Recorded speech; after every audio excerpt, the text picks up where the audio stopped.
Hello students, how are you all? Welcome back to the new chapter Mechanical Properties of Solids. Before going to solve numericals based on mechanical properties of solids, I would like to give a small note regarding different types of materials like brittle, ductile, elastomers. How can we decide given material as a brittle material or ductile or elastomers? Okay, try to understand these graphs. So based on these graphs, we can decide what type of material is given material. Before getting into that, let me take a practical example so that you can understand very easily. The example is, I am considering one wire. One end of that wire is fixed. At the other end, I am going to apply a small force. Okay. So if I apply a force, then what happens to length of this wire? Will it going to increase or decrease? Definitely length of that wire is going to be increased. This is how I am applying force. If I continuously apply force, up to a certain limit only, stress is directly proportional to strain. What's the meaning of stress? Stress is equal to force by unit area. What about strain? Strain is the result of stress. As this is a wire and I am applying force along its length, there will be a change in length with respect to original length. Okay, so try to understand. So in this case, if I apply force on this, then what happens to length of the material? Increases. Okay, so as length is increasing, what happens to thickness of that wire? Thickness of the wire goes on decreases. First it will become thin and then it will break. So this is how it is going to be. First its thickness decreases. At one point of time, then this wire is going to break. Okay, so here it is. At this point, there is a breaking point. So it's a breaking point. This is how the curve is drawn between stress and strain. Look at that. So as the graphs are showing relation between stress and strain. Stress is nothing but force, strain is nothing but, stress is force per unit area, strain is change in length by original length. This is a breaking point. So, okay. So there are certain material where immediately after applying force, there is a possibility that those materials can break immediately.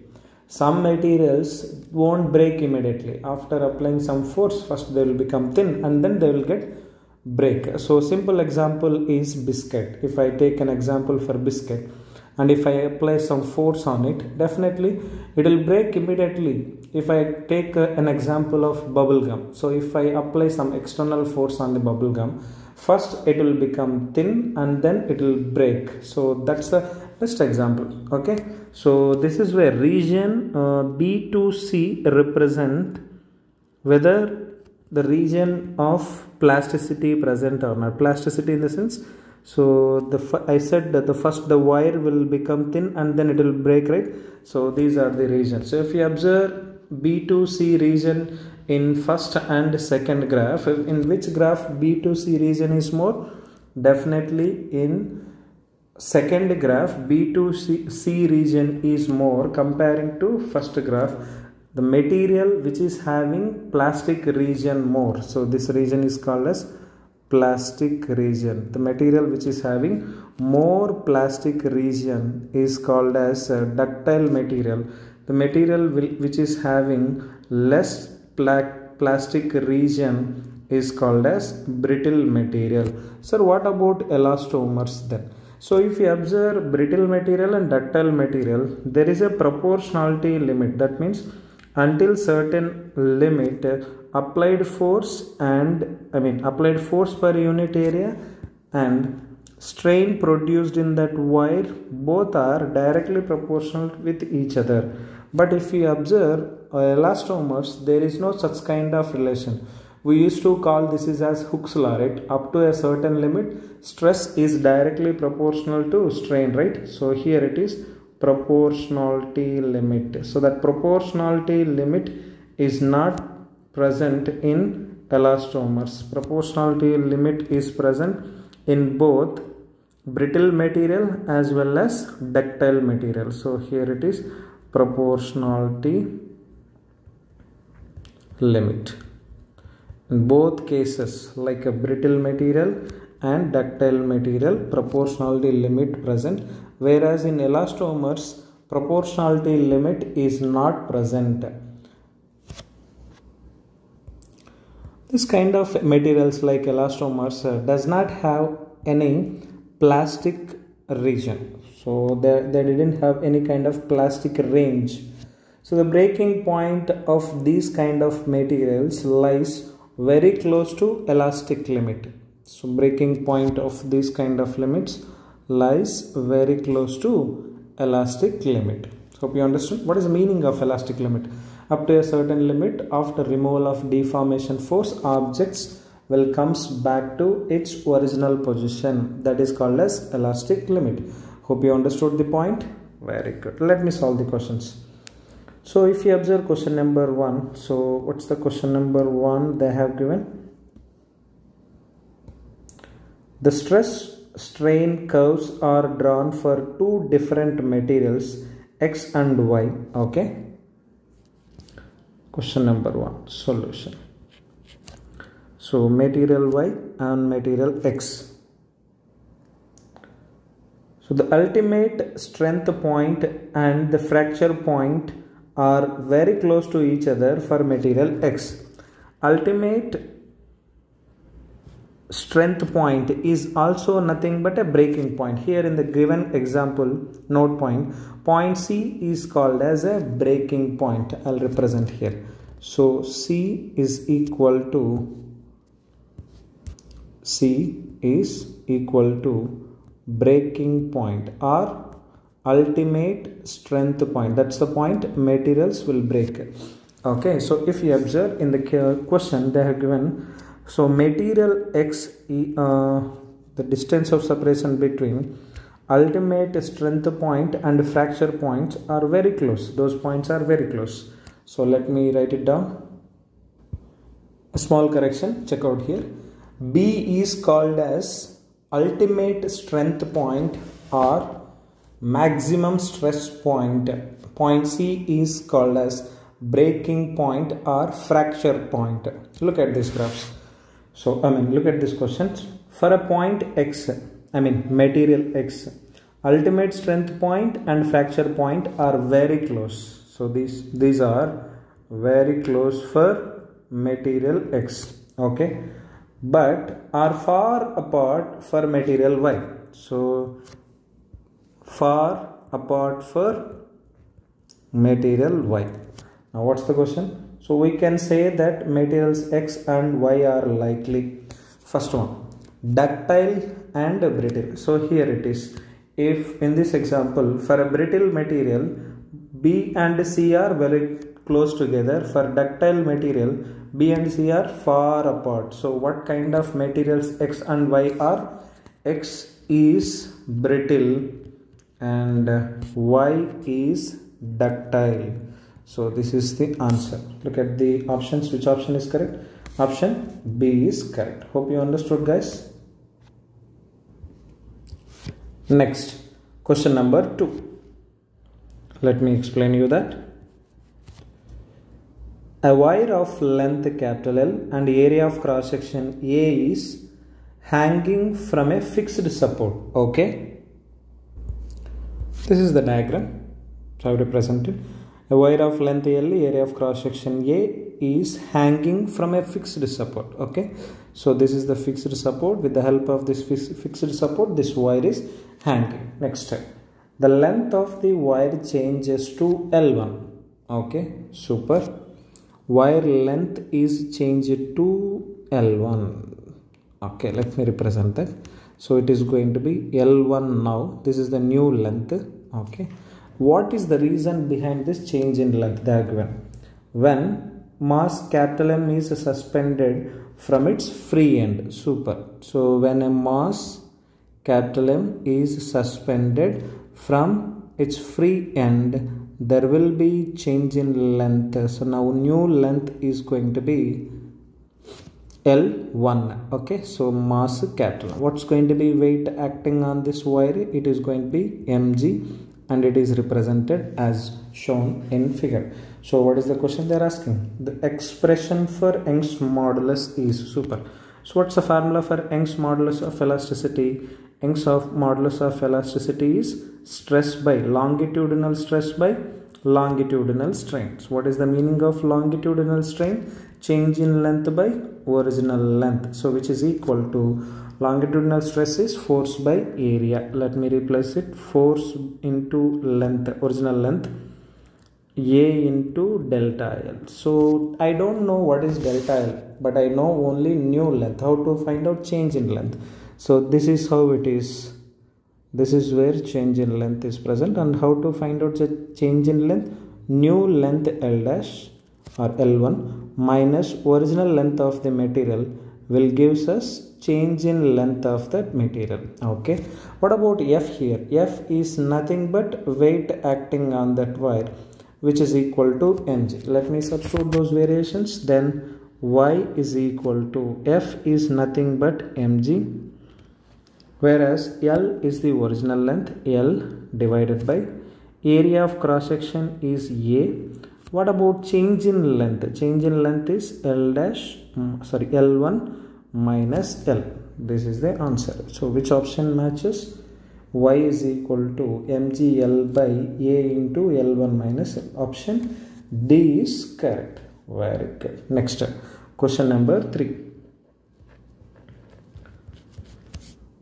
When a block of mass capital M is suspended by a long wire of length L, I have represented in the format of diagram just beside here. Understand? When a block of mass capital M is suspended by a wire of length capital L, the length of the wire becomes L plus L. Here it is. Now length of the wire became L plus L. This is the total length including original length. They are asking the elastic potential energy stored in the extended wire. Super. So the formula for elastic potential energy stored in the stretched wire. Elastic potential energy stored in a stretched wire is PE is equal to 1 by 2 into stress into strain into volume. This is the formula for potential energy stored in a stretched wire. So 1 by 2, stress is nothing but force by area, strain is nothing but change in length by original length, into volume is area of cross section into original length of that wire.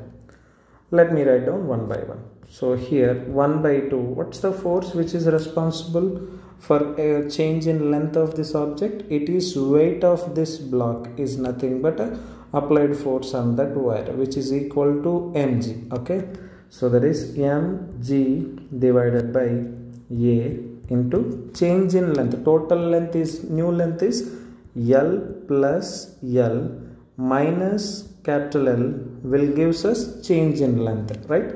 So new length I need. What is the delta L means? Delta L is nothing but change in length. This is what I have to find out. Okay, well, very good. Let me represent.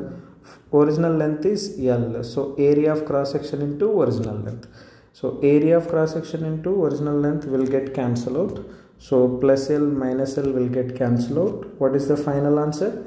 It is going to be 1 by 2 mg small l. That is the answer. So potential energy is equal to 1 by 2 mg L. So which option matches for this? Option D is correct answer. Very good. Now look at question number 4. Two wires are made of same material and have same volume. Okay, very good. Whenever you come across questions like same wires, then try to divide those two wires like left side and right side, like wire 1 and wire 2. Okay, so on write down data like this, then only there won't be any kind of confusion while you are going to solve this question. They said same material, right? Same material in the sense Young's modulus of elasticity of both materials is going to be same. They said volume is also same. What's the formula for volume of a wire? Volume of a wire is equal to area of cross section into length. So they said volume is same. It doesn't mean that area of cross section must be same. And one more thing, it does not mean that length of the material should be same. It may be changed. Okay, look at this. The first wire has cross sectional area A and the second wire has cross sectional area 3A. Super. So first wire cross sectional area, let me represent it as A1, which is equal to A. Second wire cross sectional area is A2, which is equal to 3 times of A. Super.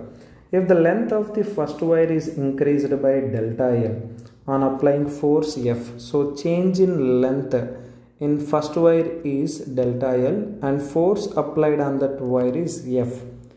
Now, what is the question? How much force is needed to stretch the second wire to the same amount? What is the meaning of same amount? To stretch it same amount in the sense delta L is also going to be same. So for wire 2 also delta L is going to be same. Now I have to find out what is the force required. Super. And did they give any information about length of those two materials? No, they haven't given. But from the given data, we can find out what is the length of those two materials, either in the form of ratio or in the form of value. Let me calculate in the form of ratio. They said volume is the same, right? So if volume is same, can I say area of cross section is inversely proportional to length, or length is inversely proportional to area of cross section? That is L2 by L1 is equal to A1 by A2, right? Or else you can write down it is as L1 by L2. L1 by L2 is equal to A2 by A1, right? So this is what the data you just have to collect from the given question. Okay, so what is the question they're asking? F2 force. Formula for Young's modulus of elasticity is going to be force by area, change in length by original length. I need force here, so F is equal to YA delta L divided by L. They said change in length is same, that means constant. Materials are same, so Y is also constant. Then force is depending on only area of cross section and length of the material. So it is represented as, I need F2, that's why I'm writing like this. F2 by F1 is equal to A2 by A1 into L1 by L2. Super. Do I know what is L1 by L2? L1 by L2 again replaced as A2 by A1, right? So from this data we can write down F2 by F1 is equal to A2 by A1 into L1 by L2 is replaced with A1 by A2. Here it is. Super. So what's the value of A2? A2 is nothing but 3 times of A1 is A. 3A by A. So this will get cancelled. So F2 is equal to 9 times of F1, where F1 is F. So answer is going to be 9 times of F. This is the way to answer this kind of question. So which option matches? Option A is correct. Okay, let me solve question number 5.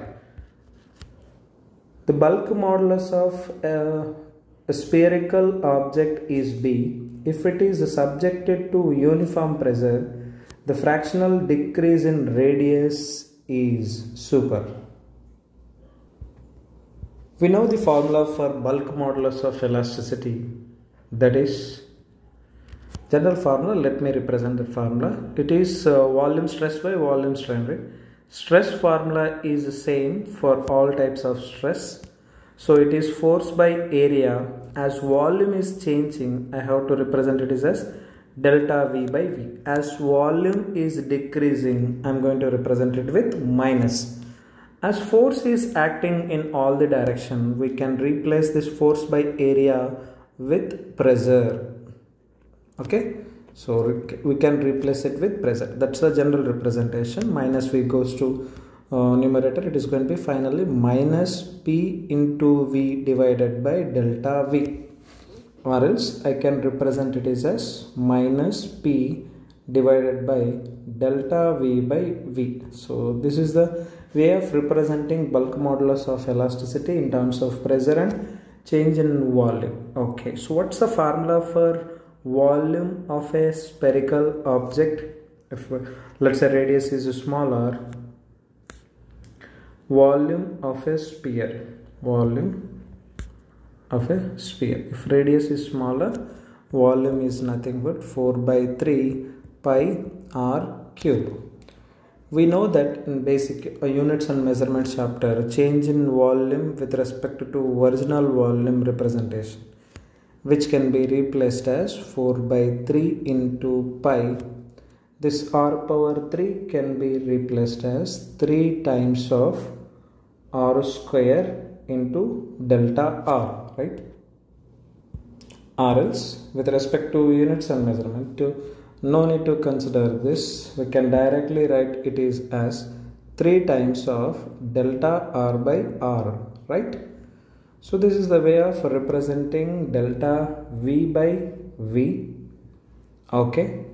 Actually minus, it is volume of this object is decreasing, right? As it is decreasing, we can replace it as minus delta V. So just let me add this minus V minus V.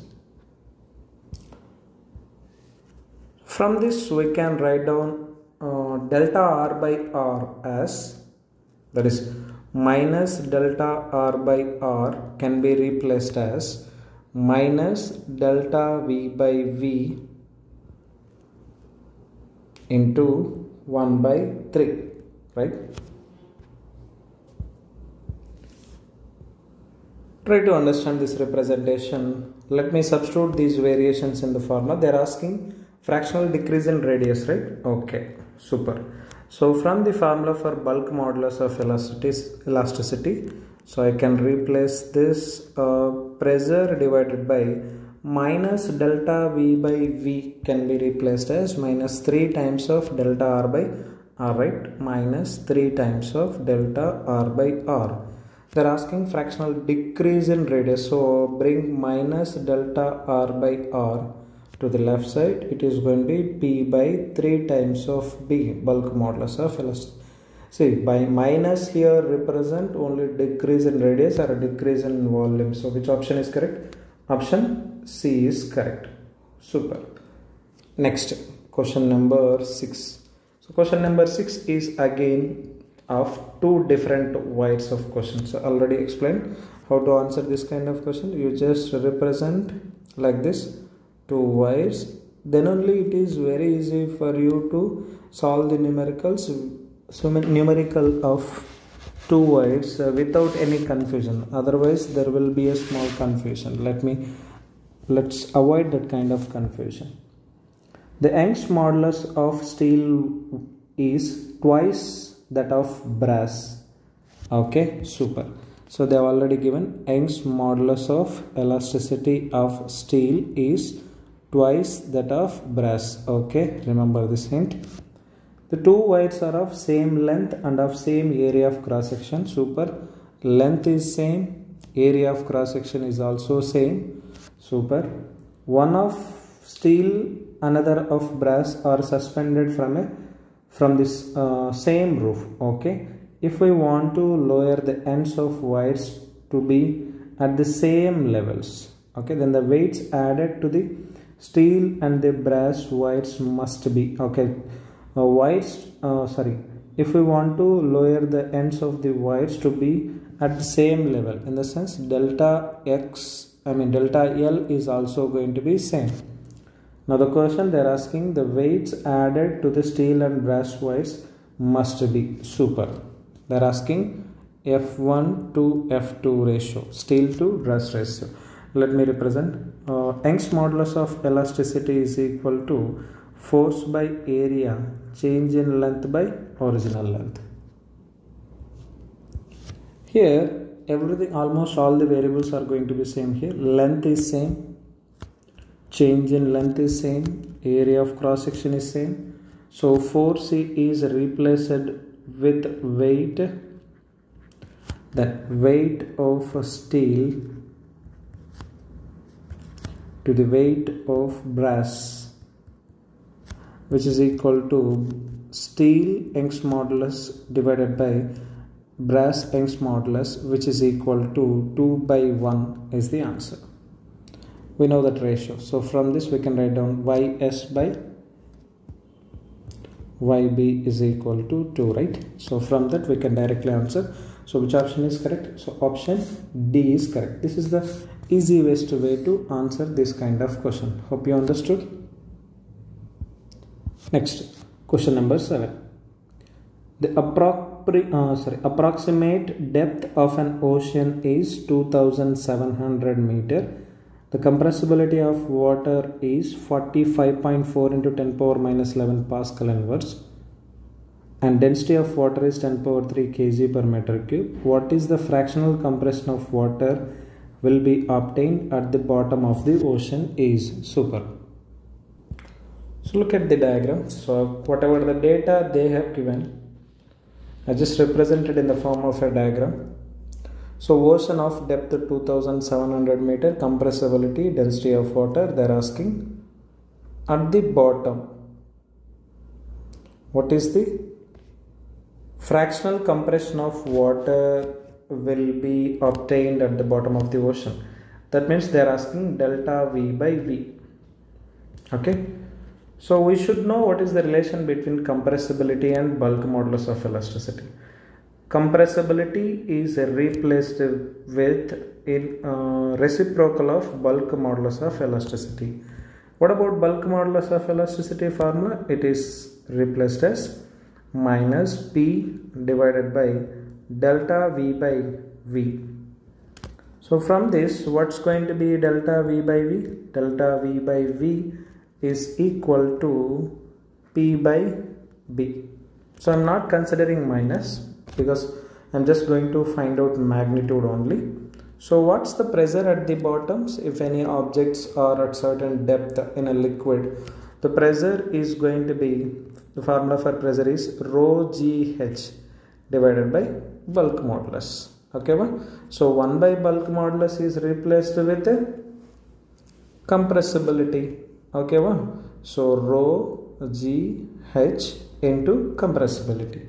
Rho is density, which is 10 power 3, G is 10 approximate value, into H is 2700 into, what's the value of compressibility? 45.4 into 10 power minus 11. So if we substitute all these values, approximately we are going to get an answer of 1.2 into 10 power minus 2.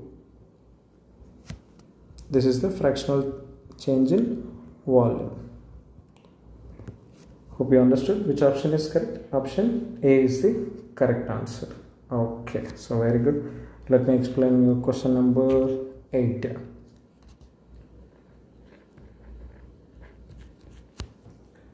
Copper of a fixed volume V is drawn into wire of length L.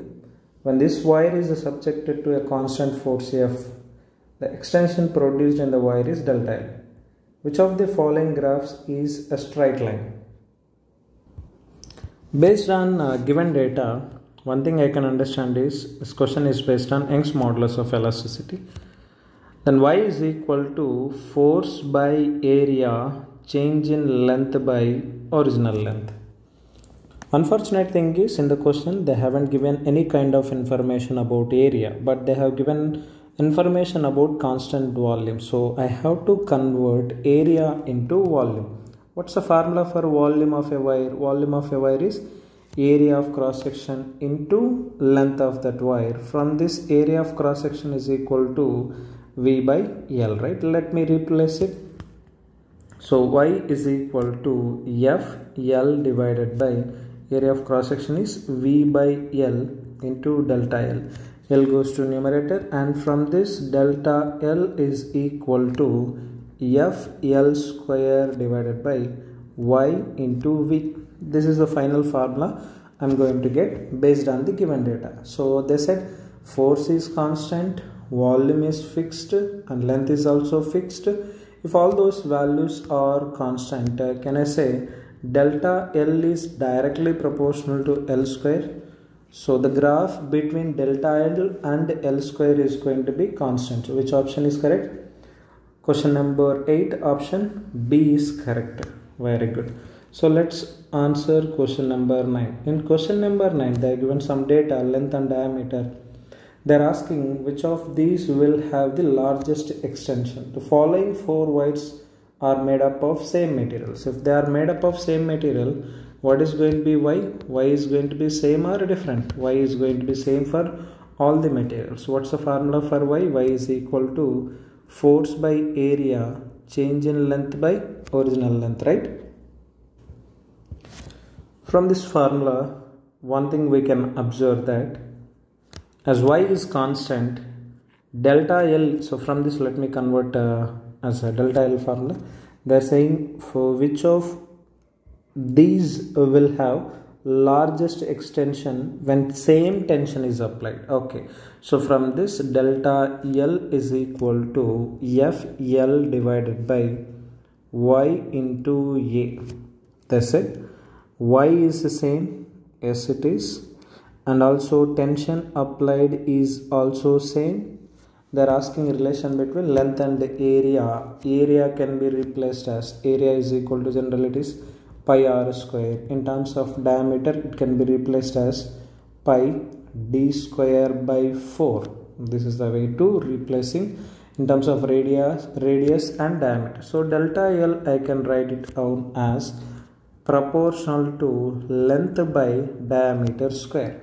Now I have to check out for which of those following 4 wires delta L is going to be a maximum value. Let's check one by one. So if you observe first option, so delta L is proportional to length is 200 centimeter divided by diameter is 2 millimeter. Diameter square in the sense 4 into 10 power minus 4. If we take this to numerator, it is going to become 10 power plus 4. Okay, well? If we convert millimeter into centimeter, it is going to be 10 power minus 1 only. Here, let me change this value. Converting into centimeters is different, meters is different. So 1 millimeter is equal to 10 power minus 1 centimeter. So 2 into 10 power minus 1 whole square. So if we take this to numerator, it is going to become as 200 divided by 2 into, sorry, not 2 into, it is going to be 4 into 10 power minus 2.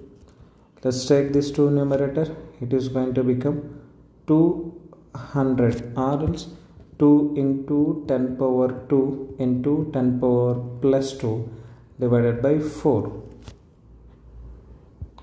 This one can be replaced as 5 into 10 power 3. It is centimeter inverse, because in denominators we have centimeter square, right? So it is becoming centimeter inverse. So this is how we have to represent. Hope you understood the representation. Like that, we have to check for remaining options also. Let's say delta L is proportional to, I am going to write down directly, try to understand. This is 300 centimeter divided by diameter is 3 millimeter. 3 millimeter in the sense 3 into 10 power minus 1 whole square. Convert into centimeter square. So which is proportional to 300 centimeter by 9 into 10 power minus 2, 3 3s will get cancelled. We are going to get 3.3 into 10 power 3 centimeter inwards. Next, option C. So delta L is proportional to 50 centimeter divided by 0.5 mm. 0.5 mm is nothing but 0.5 into 10 power minus 1 whole power 2. So which can be replaced as 0.5 can be replaced as 1 by 2. 1 by 2 whole square is 1 by 4. 4 goes to numerator. It can be converted as 200 into, so if goes to numerator it will going to become 200 into, so 10 power minus 2 goes to numerator, it will become 10 power plus 2, so 10 power 2. So finally we can replace it as 20 into 10 power 3 centimeter inverse. Next, last option, delta L is proportional to 100 centimeters divided by 1 millimeter, 1 into 10 power minus 2 whole square, proportional to 10 into 10 power 3 centimeter inverse. If you observe, option C is the answer which is having largest extension for the given length and diameter. Hope you understood now. Next move on to the next question. Question number 10, solution. Let's move on to the next question. It's a very interesting question. The ratio of diameters, lengths and Young's modulus of steel and copper wires shown in the figure are P, Q and S. They are given ratios of steel and copper wires. First one is diameter ratio. Diameter of steel divided by diameter of copper is P. They are given steel to copper ratio. Okay, next, length ratio. Length of steel divided by length of copper is equal to Q. Next, Young's modulus. Young's modulus of steel divided by Young's modulus of copper is equal to S. Now what's the question they are asking? Shown in the figure P, Q and S respectively, then the corresponding ratio of increase in their length will be. Okay, super.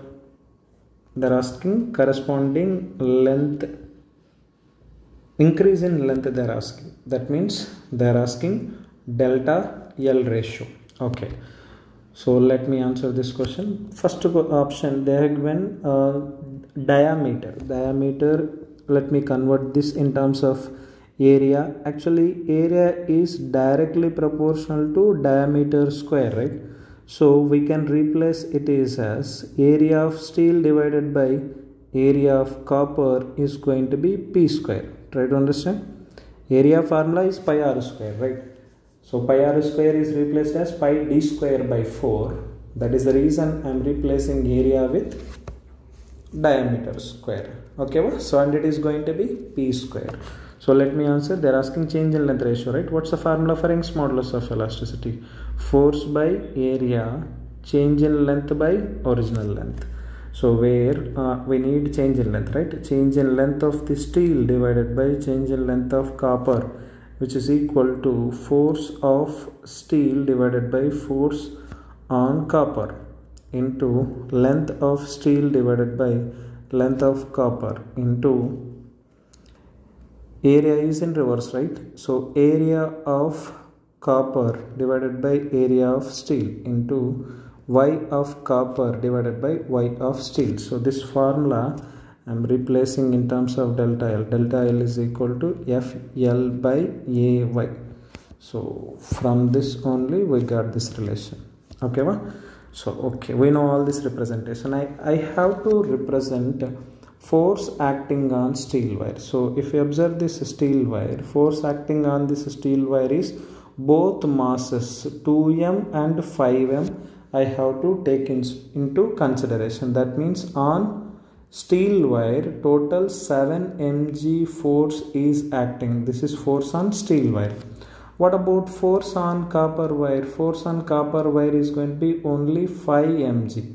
copper wire is holding only 5 mg, but steel wire is balancing both 2 mg and 5 mg. That's why copper wire force is 5 mg, steel wire force is going to be 7 mg. So if you understood the representation, let me answer this. So 7 mg divided by 2 mg, no sorry, it is 5 mg, yeah? 5 mg into length of steel by length of copper is Q. Very good.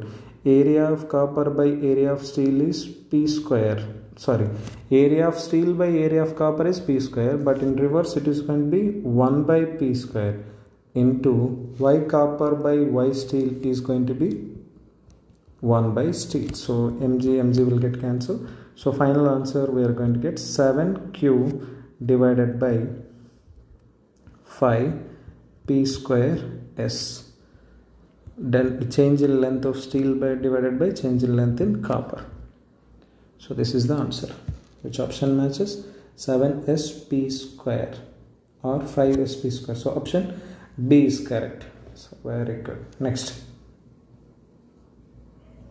Recent year questions, 2022 and 2023. Before solving question number 11, let me explain you question number 12, which is a recent question 2023 NEET examination. Let me read out the question. Let a wire be suspended from the ceiling, it means a rigid support, and stretched by a weight W attached at its free end. So this is how diagram is shown. So what's the question they're asking? They're asking longitudinal stress at any point of cross-sectional area of the wire.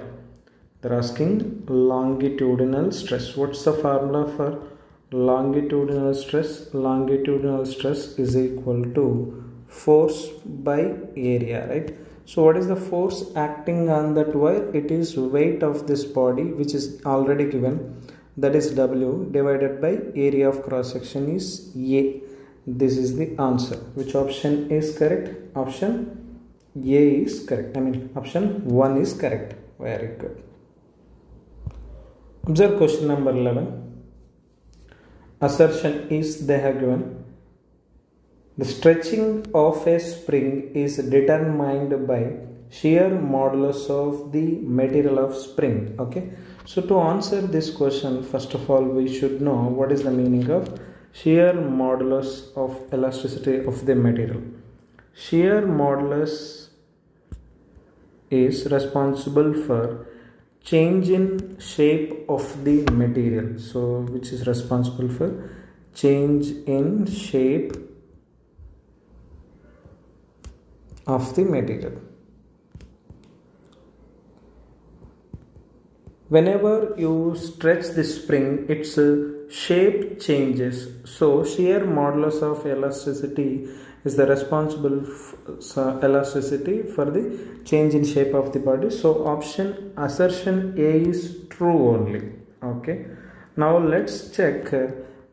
Sir, you may ask me doubt, what about Young's modulus of elasticity and bulk modulus? If you observe Young's modulus of elasticity, which is responsible for change in length of the material. Change in length of the material. What about bulk modulus? If you observe bulk modulus of elasticity, bulk modulus of elasticity changes volume of the material.